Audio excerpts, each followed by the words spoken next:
কবরে গিয়া যদি বলে আমি উজানির হুজুরের মুরিদ, তা কোনো লাভ হইবে না। আমি চরমনের মুরিদ, কোনো লাভ হইবে না। আমি অমুক পীর তুমুক পীরের মুরিদ, অমুক দলের নেতা, কোনো লাভ হইবে না। আমার জাহান্নামের আগুন যে আমার গুনার জন্য জ্বলতে আছে, এই আগুন আমি কেমনে সহ্য করব? জাহান্নামের 1 সেকেন্ডের আযাব সহ্য করার ক্ষমতা পৃথিবীর কোনো মানুষের নাই। এ আমার বাজারেরা, জাহান্নামের ভয়ে কাঁদতে কাঁদতে উজানির জীবনে উজানির কুতুবরা ঘুমায় রইছে। জাহান্নামের ভয়ে কাঁদতে কাঁদতে চরমনার জীবনে চরমনার কুতুবরা ঘুমায় রইছে। জাহান্নামের চিন্তা করতে করতে ভয়ে কাঁদতে কাঁদতে আল্লাহর কুতুবরা চরমনার জীবনে ঘুমায় রইছে। বাবারে,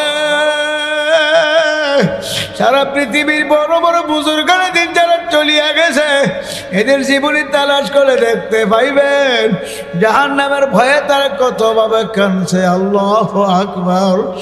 আজকে আমার আপনার ভিতরে জাহান্নামের ভয় নাই, কবর আযাবের ভয় নাই। আমার আপনার ভিতর থেকে জাহান্নামের ভয় উঠে গেছে, কবর আযাবের ভয় উঠিয়া গেছে। দুনিয়ার চাকচল্যতা, দুনিয়ার সৌন্দর্যের পিছনে পড়িয়া, দুনিয়ার মায়া মোহাব্বতের পিছনে পড়িয়া আখিরাতকে ভুলিয়ে গেছি। বাবা না, না, না, আখিরাতকে ভুলিও না। আখিরাতকে সামনে নিয়ে দুনিয়াকে পিছনে ফেলাইয়া দাও। যে দুনিয়া তোমার একদিন লাথি মেরে কবরে পাঠিয়ে দিবে, সে দুনিয়াকে পিছনে রাখো, আখিরাতকে সামনে রাখো। আমার মাওলারে ডাকো, আল্লাহ আল্লাহ। আমার মাওলারে ডাকার মতো যদি ডাকতে পারো, মালিক ডাকে জবাব না দিয়া পারবে না। এ আমার কালিয়ার চোর, আমার বাবারা, এই যে আজকের মাহফিল আমার আপনার জন্য, কার জন্য শেষ মাহফিল তাও কিন্তু জানি না। বাবারে, আগামীকাল মসজিদের মাইকে কার নামের এলান বাজিয়ে যায় তাও কিন্তু জানি না। আজকের মাহফিলকে জীবনের শেষ মাহফিল মনে করে চক্ষুটারে বন্ধ করে মাথা নিচের দিকে ঝুঁকাইয়া মনের বোঝানো রে মন, কি নিয়ে কবরে রওনা করছো, কি নিয়ে কবরে যাইতে আসো? যখন মত হইয়া যাইবে, লাশ বিছানায় পড়িয়া থাকবে, ছেলে মেয়ে স্ত্রী পুত্র পাশে বসিয়া কান্নাকাটি করতে থাকবে।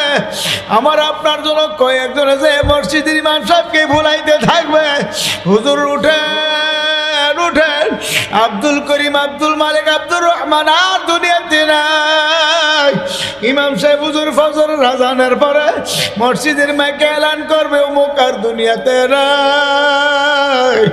আমার আপনার মৃত্যুর সংবাদ শুনিয়া পাড়া প্রতিবেশী আত্মীয় স্বজন বাড়িতে হাজির হইয়া যাইবে। কয়েকজনে খন্তি কোদাল নিয়ে কবরে কবর করতে যাবে, কয়েকজনে বাঁশের জার থেকে বাঁশ কাটতে থাকবে, কয়েকজনে বড়ই পাতার গরম পানি জাল দিবে, কয়েকজনে মসজিদের পালকি বাড়িতে হাজির করবে, কয়েকজনে গোসলখানা বানাইবে, গরম পানি করবে, বড়ই পাতার গরম পানি সব রেডি করিয়া গোসলখানা বানাইয়া ঘরের ভিতর থেকে দূরিয়া দূরিয়া গোসলখানায় শোয়াইয়া নাকে কানে ডিপা লাগাইয়া গরম পানি ঢাইলা মরায় মরায় গোসল শুরু করবে। স্বপ্নের কাঁদবার বলবে, আমার গায়ে তো বেশি জুড়ে মর দিও না। কাঁদবে, আমার গায়ে তো বেশি গরম পানিও ঢাইল না। তোমরা তো জানো না, আমার রূহ কবজের সময় আজরাইল আলাইহিস সালাম রাগ করিয়া গুসা করিয়া আমার রূহের উপরে তো জোরে থাবা মারছে। আজরাইলের থাবায় আমার রূহ শরীরটা ভেঙে তুলার হয়ে গেছে। তোমাদের জোরে মার আর বেশি গরম পানি সহ্য করতে পারে না। ও মুসাফির বান্ধ গটুরি,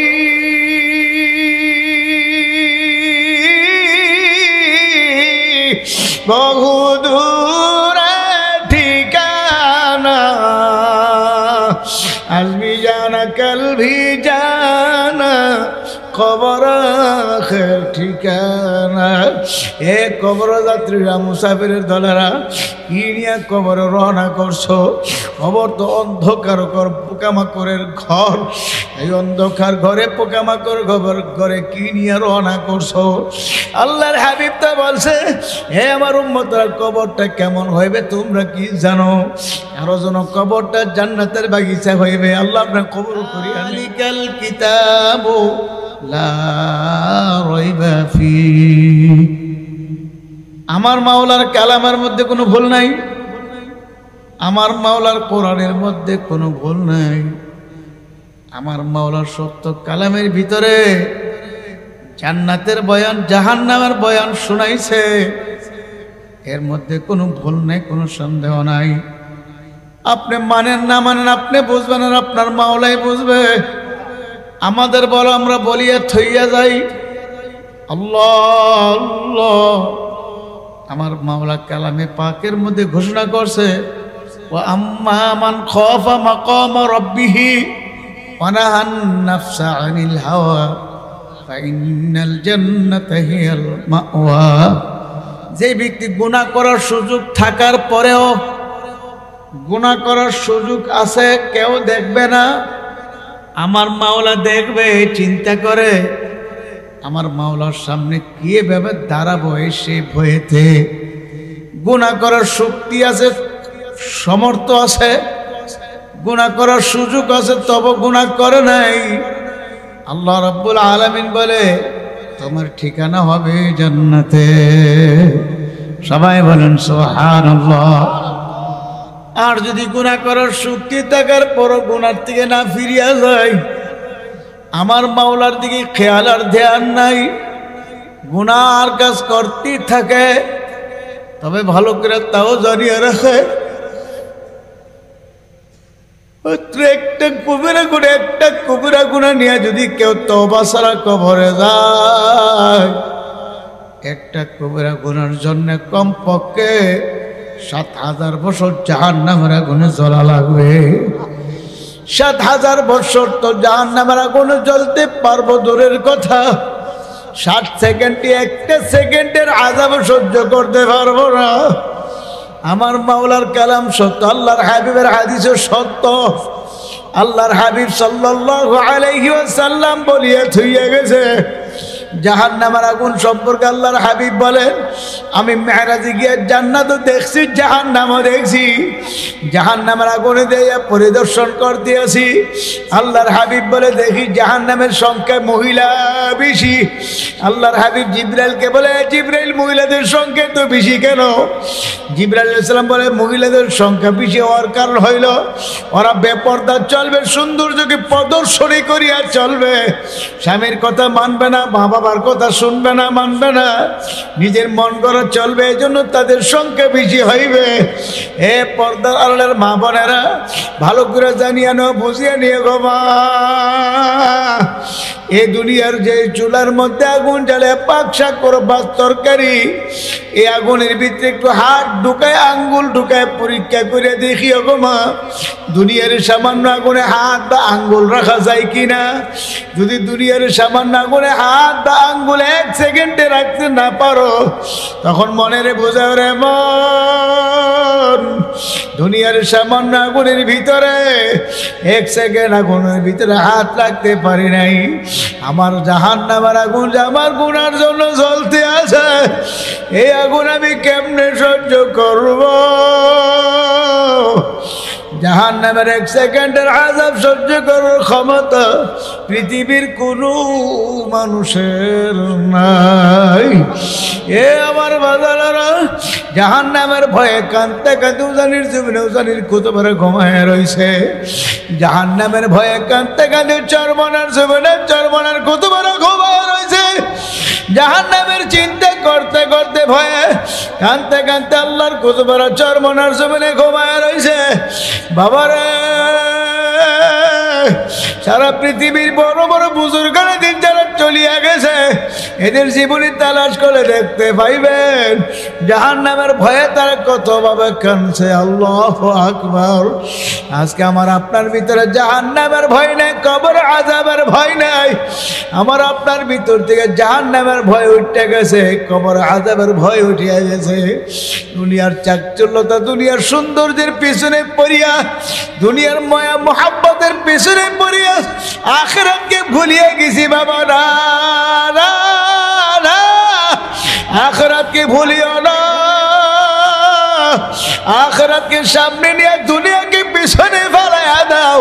যে দুনিয়া তোমার একদিন লাথি মেরে কবরে পাঠায়া দিবে, সে দুনিয়াকে পিছনে রাখো, আখিরাতকে সামনে রাখো। আমার মাওলারে ডাকো, আল্লাহ আল্লাহ। আমার মাওলারে ডাকার মতো যদি ডাকতে পারো, মালিক ডাকে জবাব না দিয়া পারবে না। আল্লাহ বাবা, দিলের থেকে আমার মালিকের ডাক দেওয়া লাগবে।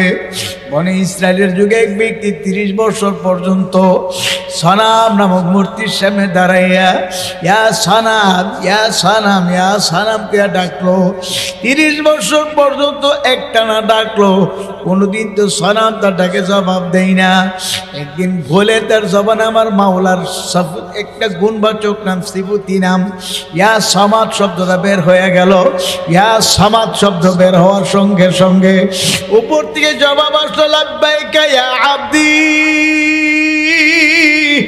ও বান্দা, আমি তোর দরবারে, আমি তোর কাছে হাজির। তুই আমার কেন ডাকলে, কেন বুলাইলি? তখন ওই মূর্তি পূজক আমার মাওলার কুদরতি পায়ে সেজদা পড়িয়া কান্নার বলে, ও কাবা ঘরের মালিক, 30 বছর পর্যন্ত সনামরে 2 টাকা ডাকলাম, কোনদিন সনামটাকে জবাব দে না। আর তুমি কেমন দয়ার মাওলা, কেমন মার মাওলা, তোমার একটা ডাক দিলাম ভুলে আমার জবানে বের হয়ে গেল। মালিক তুমি ডাকে জবাব দিছ। এমন দয়ার মাওলারে ভুলি আমি কার পাগল ছিলাম, এমন দয়ার মাওলারে ভুলি আমি কার পাগল হইলাম। এখন ডাকে আর বলে বাবুরা ইয়া বায়ানাম জুস্তে জুয়ে মিকুনাম আসলায়াত জানায়াত আরজু মিকুনাম। হে মালিক, তোমাকে ডাকবো, ডাকার মতো ডাকবো, তুমি ডাকে জবাব না দাও, তোমার দরবার ছাড়ব না। আমার মালিক বলে, বান্দা যা যা যা, তোর জীবনের সমস্ত গুণ আমি মাফ করিয়া দিলাম। সবাই বলেন সুবহানাল্লাহ। হে মুরব্বী বাবারা, হে যুবকেরা, পর্দার আড়ালের মা বোনেরা, হে কালিয়ারচর বাজারের বাবারা, ব্যবসায়িকেরা, জীবনে কত ব্যবসা করছেন, কত ব্যবসা করবেন। মাহফিল তো আগামীকাল এখানে আর থাকবে না। মোনাজাতের পরে সবাই যার যার করে চলে যাব, বিদায় হয়ে যাইব। কারোর জন্য সাময়িক বিদায়, কারোর জন্য চির বিদায়। সাময়িক হোক, চির বিদায় হোক, বিদায় কিন্তু একদিন হওয়াই লাগবে। বাজান, প্রতিদিন তো মানুষ ঘরে মরতে আছে, মরতে আছে। কত মানুষ কতভাবে মারা যায়, আমার মাওলা ছাড়া কেউ হিসাব মিলাতে পারবে না। এ আমার কালিয়ারচর আমার বাবারা, এই যে আজকের মাহফিল আমার আপনার জন্য, কার জন্য শেষ মাহফিল তাও কিন্তু জানি না। বাবারে, আগামীকাল মসজিদের মাইকে কার নামের এলান বাজিয়ে যায় তাও কিন্তু জানি না। আজকের মাহফিলকে জীবনের শেষ মাহফিল মনে করে চক্ষুটারে বন্ধ করে মাথা নিচের দিকে ঝুঁকাইয়া মনের বোঝানো রে কি নিয়ে কবরে রওনা করছো, কি নিয়ে কবরে যাইতেছ? যখন মত হইয়া যাইবে, লাশ বিছানায় পড়িয়া থাকবে, ছেলে মেয়ে স্ত্রী পুত্র পাশে বসিয়া কান্নাকাটি করতে থাকবে। আমার আপনার জন্য কয়েকজনে যে মসজিদের ইমাম সাহেবকে ভুলাইতে থাকবে, হুজুর উঠেন উঠেন, আব্দুল করিম, আব্দুল মালিক, আব্দুর রহমান আর দুনিয়া শান্তি নাই। ইমাম সাহেব হুজুর ফজরের আজানের পরে মসজিদের মাইকে এলান করবে অমুক আর দুনিয়াতে নাই। আমার আপনার মৃত্যুর সংবাদ শুনিয়া পাড়া প্রতিবেশী আত্মীয় স্বজন বাড়িতে হাজির হইয়া যাইবে।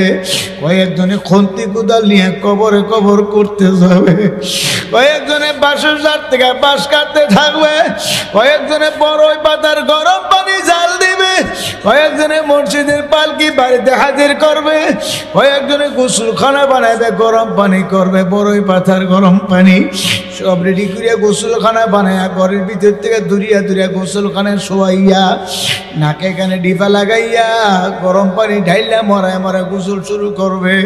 স্বপ্নের কাঁদবার বলবে আমার গায়ে তো বেশি জুড়ে ভর দিও না, কাঁদবে আমার গায়ে তো বেশি গরম পানিও ঢাইল না। তোমরা তো জানো না আমার রূহ কবজের সময় আজরাইল আলাইহিস সালাম রাগ করিয়া গুসা করিয়া আমার রূহের উপরে তো জোরে থাবা মারছে। আজরাইলের থাবা আমার রূহের শরীরটা ভেঙে তুলার হয়ে গেছে। তোমাদের জোরে মার আর বেশি গরম পানি সহ্য করতে পারে না। ও মুসাফির বান্ধ গটুরি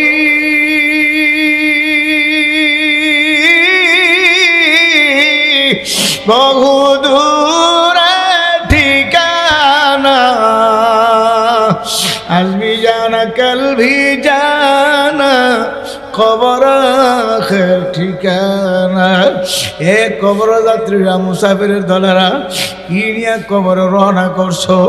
কবর তো অন্ধকার পোকামাকড়ের ঘর, এই অন্ধকার ঘরে পোকামাকড় ঘরে কি নিয়ে রওনা করছো? আল্লাহর হাবিব তো বলছে হে আমার উম্মতরা কবরটা কেমন হইবে তোমরা কি জানো? কারো যেন কবরটা জান্নাতের বাগিচা হইবে, আল্লাহ আপনার কবুল করিয়া নেন।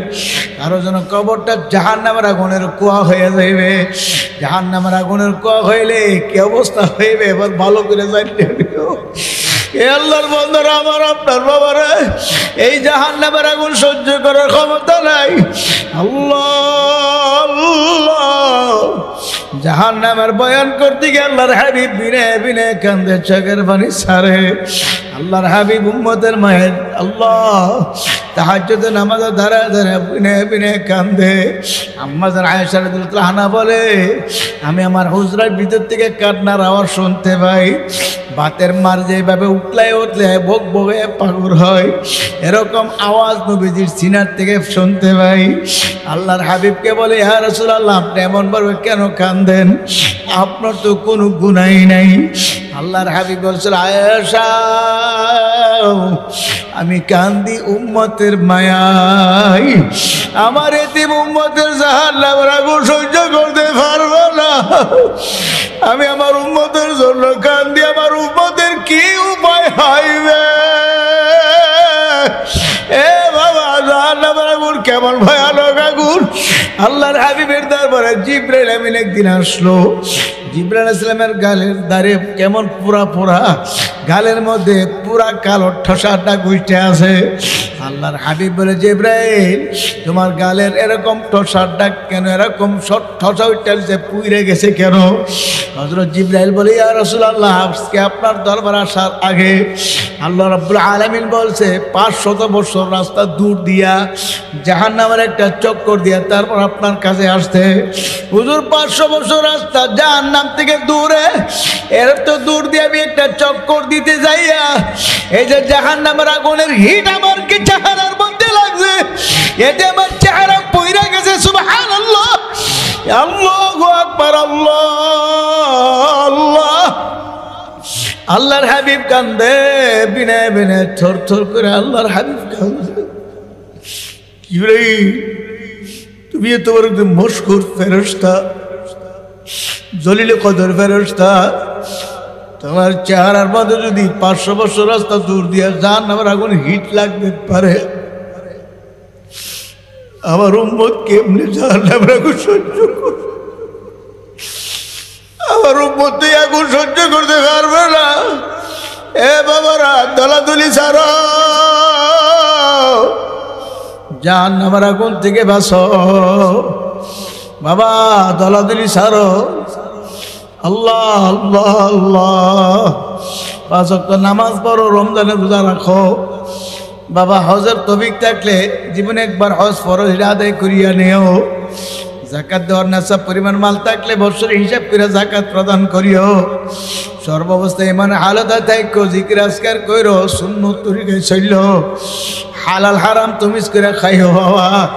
যদি এরকম ভাবে আল্লাহর ফজলে ইমান আমল মজবুত করে কবরে যাইতে পারো, আমার আল্লাহকে রব মানিয়া রবার উপর ইস্তেকামত থাকিয়া যদি কবরে যাইতে পারো, মওতের বিছানায় পড়তে পারো, তাহলে আমার মাওলার কালামের ঘোষণা আমার কথা না। আমার মাওলার জান্নাত থেকে রহমতের ফেরেশতা তোমার জান্নাত থেকে তোমাকে নেওয়ার জন্য আসবে। জোরকুন সুবহানাল্লাহ। তোমার মওতের আগ মুহূর্তে জান্নাতের ফেরেশতারা আসবে তোমাকে নেওয়ার জন্য। জান্নাতের ফেরেশতা সুসংবাদ নিয়ে আসবে, তোমার জন্য জান্নাতের ছবি নিয়ে আসবে। বলুন সুবহানাল্লাহ। ফেরেশতারা এসে বলবে, আল্লাহ তাখাফু ওয়ালা তাহজানু, তোমার কোনো ভয় নাই, তোমার কোনো চিন্তা নাই। আবশিরু বিল জান্নাত, তুমি যে জান্নাত কামাই করছো, এই যে দেখো জান্নাত দেখা যায়। এ আমার বাবারা, কত আল্লাহওয়ালা বুজুর্গানে দ্বীনের ইতিহাস শুনতে পাইছি।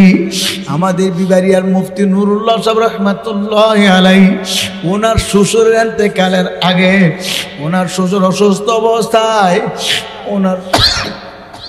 ওনার শ্বশুর ওনার বিবিকে ডাকতেছে নিজের নাতির নাম নিয়া, অমুকের মা আসো, জলদি আমার কাছে আসো। নানির মেয়েকে ডাকতে আছে, মেয়ে গেল। বাবা আব্বাজান কি হইল? ও তুমি অমুকের আব্বাকে বলো, অর্থাৎ ওনার মেয়ের জামাই মুফতি সাহেব রহমাতুল্লাহ আলাইহির কথা বলছে। তিনি তো শবে বরাতের রাত্রে বয়ান করতে আছে, এমন অবস্থায় তাকে আসতে বলতে আছে। তিনি বলে, এখন তো শবে বরাতের রাত্র বয়ান চলতেছে, কিভাবে আসবে? পরে আসবে তো না, এখনই আসতে হইবে। একথা বারবার বলতে আছে, কিন্তু ওনার মেয়ে বলতে আছে এখন কিভাবে আসবে? ও মা, এখনই আসতে হইবে। আমার কাছে আজরাইল আসছিল, আসিয়া বইলে গেছে, আধা ঘন্টা পরে আবার আসবে আমার নেওয়ার জন্যে। ওনার মেয়ে বলতেছে, আব্বু আপনি বোধ স্বপ্নে দেখছেন। কোন আমি স্বপ্নে দেখি নাই, আমার সময় হয়ে গেছে যাওয়ার জন্যে। তুমি বলো তাকে আমার কাছে আসার জন্যে। আল্লাহ। আর আমাদের ঘরে অনেক মানুষ, অনেক ফেরেশতারা হাজির হয়ে গেছে। যখন সুবহানাল্লাহ এই কথা বলার পরে ঠিকই আধা ঘন্টা পরে আল্লাহর বান্দা জিকির করতে করতে, কালিমা পড়তে পড়তে বিদায় হয়ে গেছে। হে বাবারা, মাওলা আল্লাহু আকবার। আমার মাওলা বলে, তাতানাজ্জালু আলাইহিমুল মালাইকা আল্লা তাখাফু ওয়ালা তাহজানু ওয়াবশিরু বিল জান্নাহ।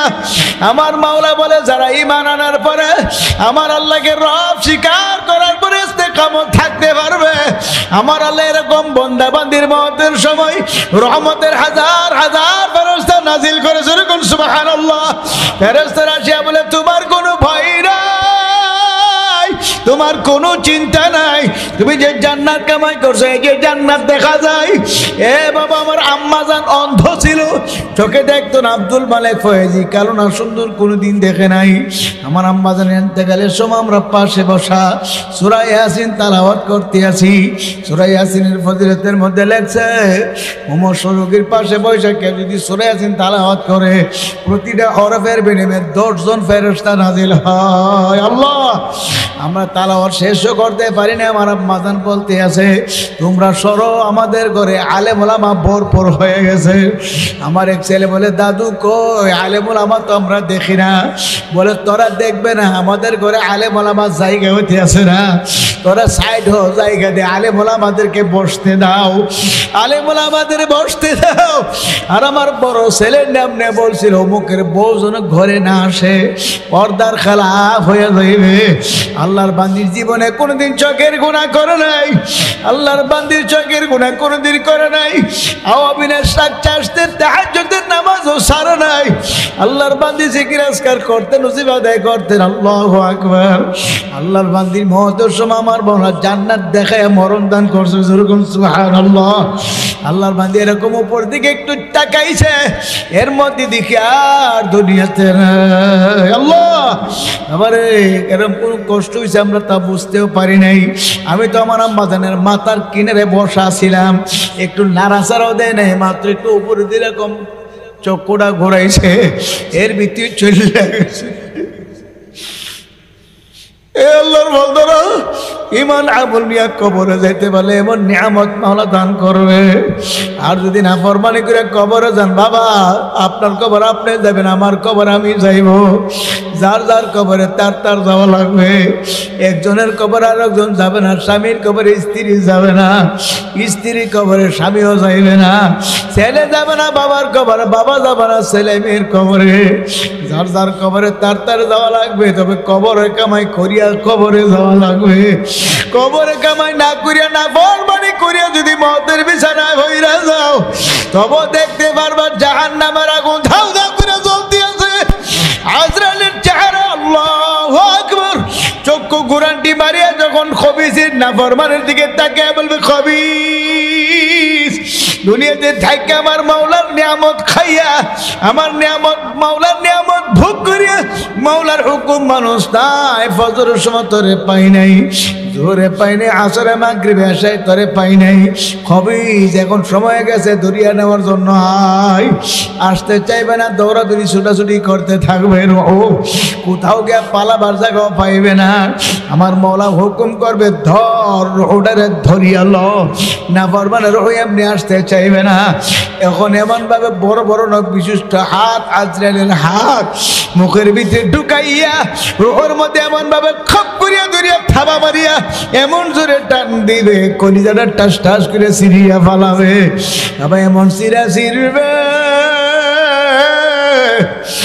কোন মানুষ বলে, হুজুর বাজান একদিন এক ব্যক্তি আমার কাছে বলতে আছে, হুজুর একজনের লাশ গোসল করে যে দেখি তার পায়খানা রাস্তা দিয়া ময়লা আর কলিজার টুকরা আসতে আছে। হুজুর এতগুলা কলিজার টুকরা আসলো, মনে হইল যেন সমস্ত কলিজা বাহির হইয়া গেছে। এজন্য বাজান হাতে পায়ে ধরিয়া বলিয়া থইয়া যায়। বহু বয়ান শুনছেন, আরো শুনবেন। বয়ানগুলো আমলে আনার চেষ্টা করেন। 1 নম্বর বাবা 5 ওয়াক্ত নামাজ ছাড়ব না। রমজান মাস আসতেছে, রোজাগুলো রাখার নিয়ত করি বাবা। হালাল হারাম বাচ্চা খাবো, আল্লাহ ওয়ালাদের সহবত অবলম্বন করব। চরমনায় বুঝি না, চরমনায় অ্যাডভার্টাইজ করার জন্য আসি না। আপনি চরমনায় পারেন বা যে কোনো লোক বুজুর্গ আল্লাহ ওয়ালার কাছে যায় পারেন, আপনার ইমান আমল ঠিক করে কবরে যাইয়েন। কবর কোনো দলের পরিচয়, পীরের পরিচয় চলবে না। কবরে গিয়া যদি বলেন আমি উজানির হুজুরের মুরিদ, তা কোনো লাভ হইবে না। আমি চরমনের মুরিদ, কোনো লাভ হইবে না। আমি অমুক পীর তমুক পীরের মুরিদ, অমুক দলের নেতা, কোনো লাভ হইবে না। কবরে জিজ্ঞাসা করবে, আমার রব্বুকা, তোমার রবকে, রবের পরিচয় নিয়ে আসছো কি? যদি রবের পরিচয় জানি বলবো রব্বি আল্লাহ। যেরকম কে দিন আল ইসলাম, আমার দিন হলো ইসলাম। বলবে হাযা রাজুলুল্লাযীনা বুইসা ফীকুম, এই লোকটাকে চিনো, আল্লাহর হাবিবকে দেখায় বলবে। তখন বলবে হাযা রাসূলুল্লাহি সাল্লাল্লাহু আলাইহি ওয়াসাল্লাম, উনি তো আমাদের নবী মুহাম্মদুর রাসূলুল্লাহ সাল্লাল্লাহু আলাইহি ওয়াসাল্লাম। তখন আমার মাওলা বলবে সাদাকা আব্দি, আমার বান্দা সত্যি বলছে। জান্নাতের বিছানা বিছাইবে, জান্নাতের পোশাক পরাইয়া দিবে। আল্লাহ আপনি আমাদেরকে কবুল করে নেন, সবাই বলেন আমিন। আবার এই অবস্থা অর্জন করার জন্যে আল্লাহ আল্লাহদের সাবধান অবলম্বন, আল্লাহ পাকের জিকির বেশি বেশি করতে হইবে। যত বেশি মাওলার জিকির করব, তত কলব পরিষ্কার হইবে, দিল আল্লাহ পাকের দিকে ঝুঁকতে থাকবে। কথা ঠিক নেই? তবে জিকির কিভাবে করব? যে কোনো বুজুর্গের পরামর্শ নিয়া, ওই বুজুর্গের তরিকা অনুযায়ী জিকির করতে পারলে জিকিরের তাড়াতাড়ি তাসির হইবে। কথা ঠিক? বাবা আল্লাহ আল্লাহদের বুজুর্গানে দিনের নিয়ম যেভাবে, যাকে যে পীরের যেভাবে দিছে, সে ঠিক সেইভাবে জিকির করবে।